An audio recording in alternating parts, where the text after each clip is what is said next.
always have an icebreaker. Oh, yeah. I'm excited about it. Today's is a literal one.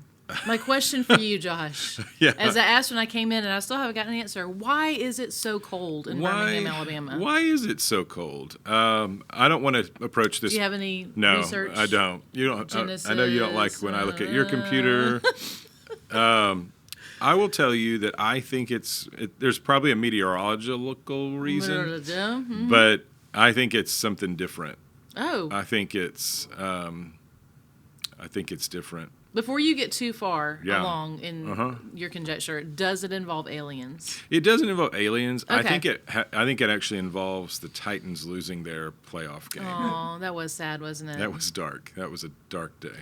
And so I don't normally watch a lot of football. I've been a little bit more connected to the whole playoff situation this year. Yeah. And have found it fun to watch.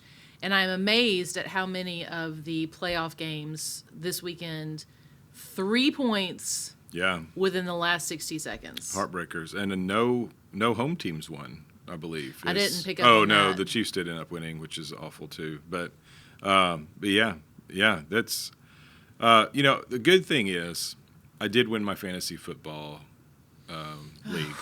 So there's a silver lining. But, yes. But Alabama and the Titans losing is kind of a hit. Yes. But we're going to work on it. But I think that's probably why it's cold. You think that's probably what's affected the weather? I do. But I think it could be turning around.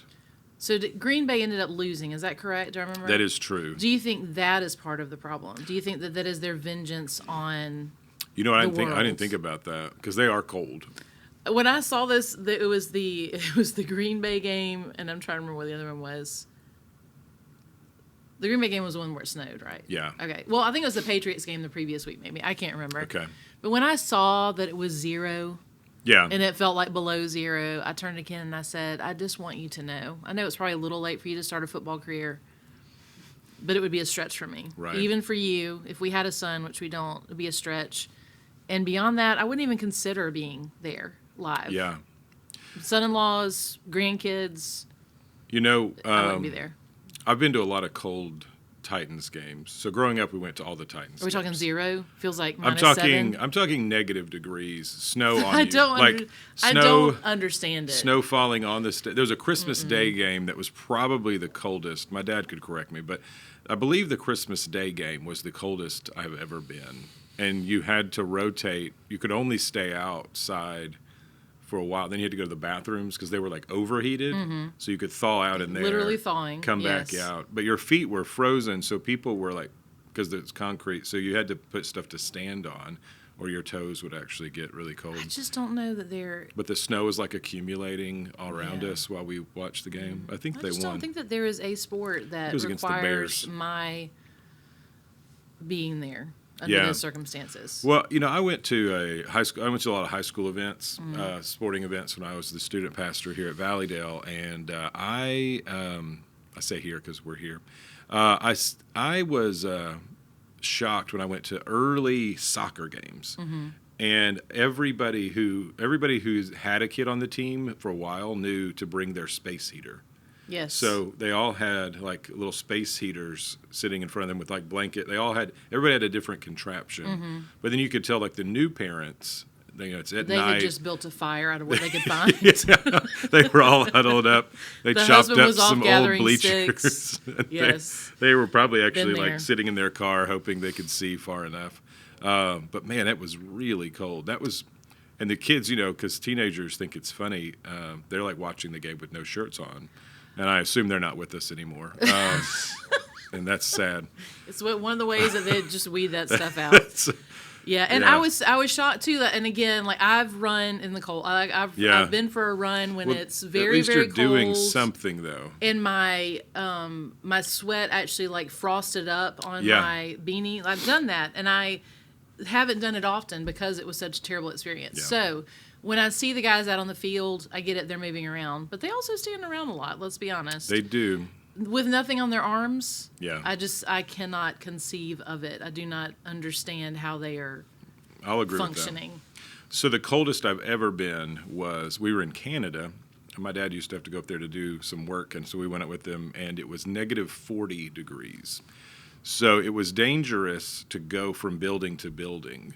And then it was like had multiple there's a restaurant, so you had to, but when you ran from your hotel room area to the outside, your eyelashes actually did freeze. Mm-hmm. So you had to make sure you kept your eyes open, because if you closed them, you would have a hard time getting them back. Is that trip one of the most terrifying memories from your childhood? No, it was actually really fun because it's now one of my most terrifying memories, and I wasn't even there. What was really fun is there was an outdoor hot tub. Mm-hmm. And so you could go run into the hot tub, jump out, lay in the snow, jump back in. That sounds like a fun time. Not good for your body, probably, but you survived though. But it was great. Yeah, my mom was really committed to a sleigh ride, and so we did that. And that was just sitting. It was just sitting in wind, like horses pulling you. And the guy was like, "Are you sure you guys want to do this?" And you were all like. And eyes wide open. Yeah, three of the four were like, not a chance. But she was committed, and we did it. And we'll put the hairdryer on our eyelashes when we get back. Let's just do this. We made it, but it was not an easy day. That was a time. So all right, let's chat about the sermon a little bit. Let's talk about the fall of man. Yeah, let's talk about the fall of man. So this is the second half of the Genesis 3 sermon that you did. That's right. So we talked about temptation and kind of the introduction to sin, but now we're talking about what happens after you have committed that sin. Mm-hmm. So it's really the effects of sin, not only for Adam and Eve, but also we talked about for us. Like, what does that mean for us? And, it paints a pretty dark picture of the world. For those who want to see the world in rose-colored glasses, this diminishes that ability, because there's just a lot of brokenness, and it's not. I think it's important to note, and I hope I was clear on it, is that God didn't break it; He just allowed it to be broken, and He allowed the consequences of our sin. He didn't say, well, I'm going to make sure this happens now. But he actually removed some of His protection. He removed some of His blessing, and they found themselves in that situation. So, right. Well, I loved the very first point that you made, and I'm pretty sure that I've never heard anyone talk about it in this way. When God asked, "Where are you?" I knew that He obviously wasn't like, "Oh, I have no idea where they are." Yeah. But I hadn't thought about the fact that it was a prompt for them to stop and say, "Wait a minute, where am I?" And you said this is a great self-evaluation for us to take. Yeah, I think it really is, and we probably could have just worked on those two questions the whole sermon. Really, yeah. Because I think we could. There's a lot there, but the where are you and what is it that you've done? Mm-hmm. But the where are you? I do think it's such a helpful question for us to we need to reflect, particularly about our faith and particularly about our relationship with God. To ask ourselves, where are we in this? Are we trying to pull away? Are we trying to hide? Are we running towards? I mean, there's positive. Right. Like, are we really striving? Most of us are probably in the middle, where some days we feel really good about the direction we're moving. Some days we feel like we haven't done anything, and there's not really a neutral. So usually it's backing up or moving forward. Mm-hmm. But the idea of just sitting and self-evaluating and saying, hey, where am I? For real, where am I? If God is calling me, where are you? And how did I get here? Like what? Yeah. So in order to prepare yourself to fight temptation again in the future, what steps did I take, whether knowingly or not, to get myself in this position? Yeah, that's right. And that, again, we talked last week about this idea of temptation and how we need to work at not opening that door. But we also now see what happens when you sin. So there's this temptation, I think, for people to double down. It's like, well, I've sinned. I guess I've already broken that. Let's just keep going. But that's not really how it works.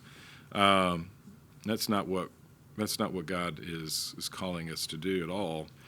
Instead, really, He's giving us the opportunity to turn and repent. Mm-hmm. But I do think the longer that you pull away, the harder it is sometimes to come back. Right. I see that in a lot of lives where the patterns of sin can really take hold, you know. And it's not, they're not inescapable. They're not, you know, obviously God's grace, I've seen it where God has just transformed people, and the things they wanted to do, they never want to do again. Right. But. And you talk about it a little bit more later on, but that is the importance of confession and accountability. You know, things that stay hidden grow and entangle you all the more the longer they're there. The things that are brought into the light, I'm struggling with this, I did this. I don't know if easier is the right word, but you're certainly on a better path to eliminate that sin from your life than you are if you keep it hidden. That's right. Yeah. I mean, that's why having a community to talk about things, having some level of connection, but also it is a pattern. I mean, it's a practice. You know, as you get stronger and stronger at it, it works well. It's uncomfortable at first, like a lot of things are. Right. But the longer that you come to God and confess your sins and make a habit of it, the better it is. Right. Because it's not like you stopped sinning. Now you're just addressing it. So, yeah. Another point you made that I had never thought about before, so you were revelatory yesterday. Thank you. If I could use one word to describe your sermon, Wow. it would be revelatory. This is an honor. But the fact that our sin contributes to the sin in the world. I know that might sound like a weird thing to not have thought about before, but like so many of us point at Eve, especially. Poor Eve. Poor Eve. She really gets What a bad decision she made. I wouldn't have done that. Yeah. And yet here I am knowing like how the whole thing turns out, like knowing that there is we have even freedom more information, you and know? victory over sin, and still I find myself sinning. So I am part of the problem. I think I recognized that fully yesterday. Not that I ever thought I was. Well, and I think guess. it may not even be a focus on Eve as much as sometimes we just focus on other people. You know, like those people are really ruining the world. I'm like, well, you throw your hat in there too, because all of us create, you know, and then that's just a reality. I mean, it's a hard reality. Nobody likes to accept it, but I mean, we have made life harder for some people. We've hurt people. Some people we don't even know that we've hurt. You know, I worry about that a lot. It's just a misplaced comment, failure to call somebody, or you know, whatever. Or we've like sought to hurt somebody and we thought it was justified or whatever. But yeah, we contribute to that, and you know, that's the bad news. But there's good news, and that is that there is forgiveness, and then God also calls us to forgive those who have sinned against us, and makes it easier through the Holy Spirit. And so I think that is helpful to be reminded of our place in the story here. Talk a little bit more about where you said that one of the results of the fall was, so you listed, I think, 3 things, if I got all 3 of them in my notes: the pain of childbirth, male dominance, and that human survival will be painful, which you suggested that last one as maybe a nursery decoration, which I thought was a very thoughtful I thought that was a helpful thought. If you pick the right font. You know, we did have our first baby born from members of the church in Old Town. Was it Eric and Glia? Yeah. Aww. So I was thinking about getting that stenciled.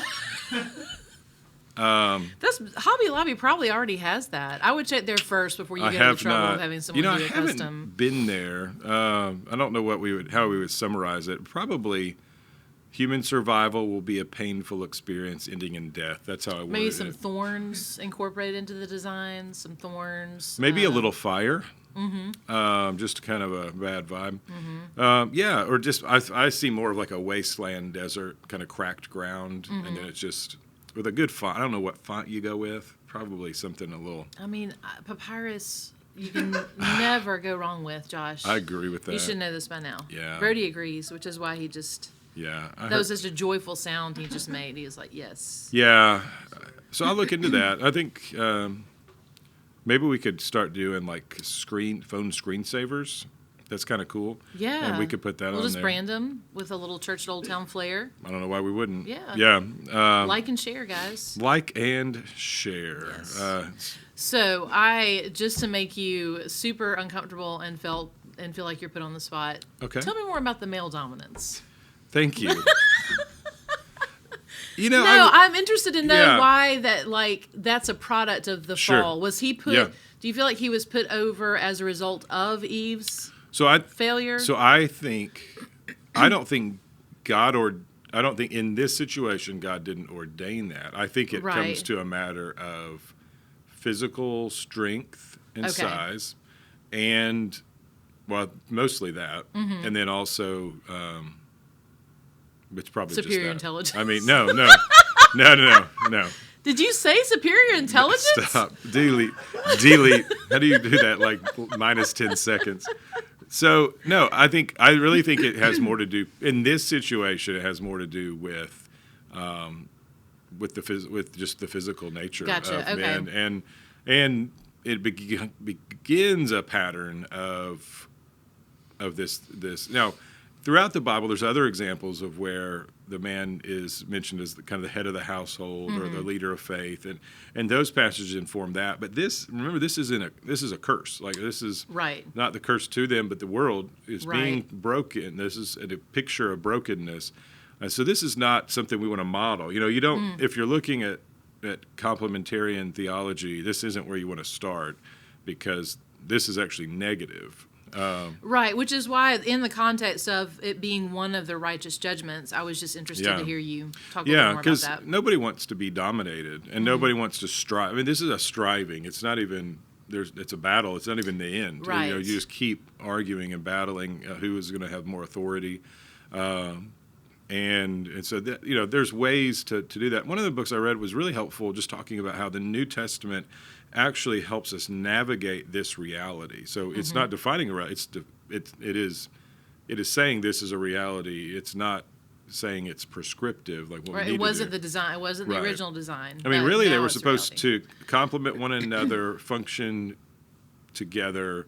Right. It was a perfect relationship, but now that's broken because of pride and selfishness on each person's behalf and all that. So the New Testament actually helps us work through that. And so when we look at some of these as restrictive passages in the New Testament, really they're helpful because they're giving clarity, especially when you look at the history of how women were treated throughout the early ages of civilization and all of that.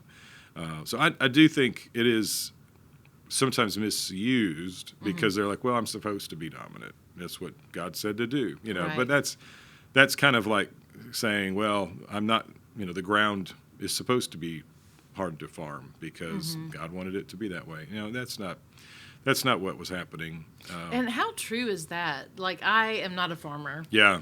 I know. Again, revelatory is the word of yesterday and today. I'm not a farmer. Yeah. But when I have tried to grow the things that I want to grow in my yard, it's very difficult. And it is very difficult to eliminate the things you don't want growing in your yard. I feel like during quarantine time, you guys had like a good potted garden on the side. So we did. We got some good veggies going, but it wasn't easy is my point. And, like the weeds like to get in there and the bugs and the whatevers. And you have to fight for the good stuff to grow. When I bought my house, we had these really big planting bed. They were like vegetables and everything, and so I just took them out because I had and so I eliminated them. I did. I took the wood out. I flattened the ground. Was it because you didn't want to be reminded of that aspect of the curse? Yes. Ultimately, that was the background. Such a spiritual man. Yeah. So the first day we moved, like the first year we moved in, there were some plants, but the animals ate everything, and there's a lot of chipmunks and stuff. And then it was just like, this is a waste of space. We can do something else. So I just flattened it out, put the wood somewhere else. So take it to the lacrosse games, keep it in the back of your car. Yeah, for the bonfires. That's it. Did we talk about that on camera?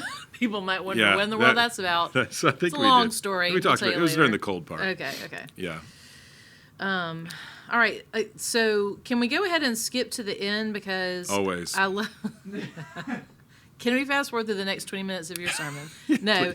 But to what all of this means for us on a daily basis. I love that you posed the question as, when you wake up in the morning, what should you be thinking about doing differently? So I think when we woke up this morning, in light of the teaching of Scripture, I think three things. One, I do believe we're called to make the world a better place. There's no reason to, the brokenness is bad. It's part of the curse, and we're called to be light in the darkness. And so whatever we can do to make the world a better place, even just Yesterday we went. This is a confession, kind of a different kind. Like we went to McDonald's for dinner because Will hadn't eaten. He had a lot of cross practice, and there's 2 people working there. Mm-hmm. There was it. And the whole restaurant, the whole place. And so I talked to the lady, and it was like, at the drive-thru, I was like, "Hey, has it been a hard day? It looks like it's pretty crazy." She's like, "It has really been a hard day." And I noticed like her coworker was watching the playoff game, and he was wearing a Chiefs jacket, so he was very invested. Mm-hmm. So I doubt he was like really pouring into the work.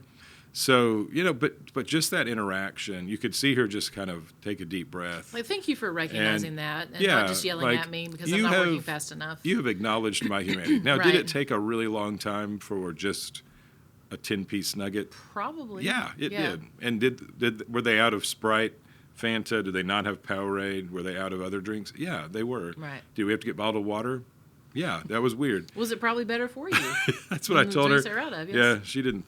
Sometimes I'd like to tell jokes and they just don't get it. But I think just trying to be kind in that situation. Yes. And I was listening to a podcast this morning, and it was talking about how this world has become so much more aggressive over the last 2 or 3 years. Mm-hmm. And that's really disheartening. But it's very true. I mean, if you look at driving, there are more accidents and road rage incidents. If you look at online posting, you'll give up. If you look at just interactions, demands people have, the feeling of consumerism and entitlement, all of those things have just elevated sharply. And we live in an aggressive world. And so to be light in an aggressive world is really it's very simple these days. It's very simple, and it's profoundly impactful. Mm-hmm. I mean, just, I don't know.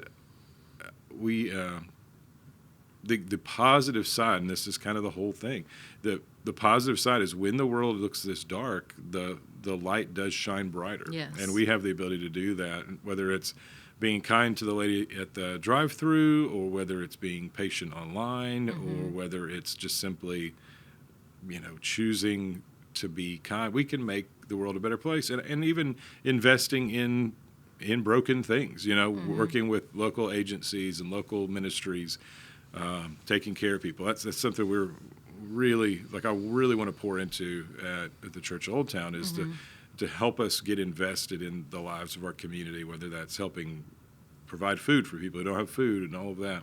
Right. And when we do that, maybe even reflecting and saying, the reason not everybody has food is because life is a challenge, and we have to work hard to help, people have that. So that's the first one, right. Make a difference. Second one was just develop a pattern of confessing our sins to God.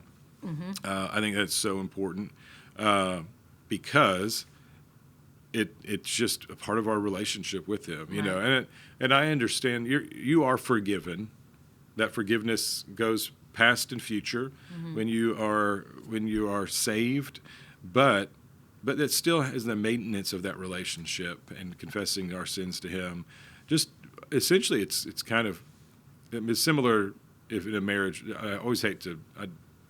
It's not always exactly the same, but in a marriage relationship, if you get married, you know that the covenant is there of commitment of marriage. Mm-hmm.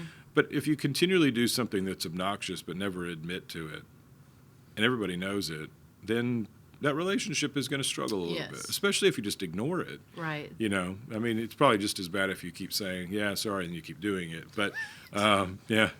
I do. Sorry about that. I don't know why we put the plate on the trash can instead of in it, but, it's probably going to happen again. Yeah. Yeah. Just know that I am sorry. But just know that I know, I mean, sometimes it's like, hey, I just know it's bad. Yeah. But no, that's not me. I don't put it on the trash can because then it would flip over.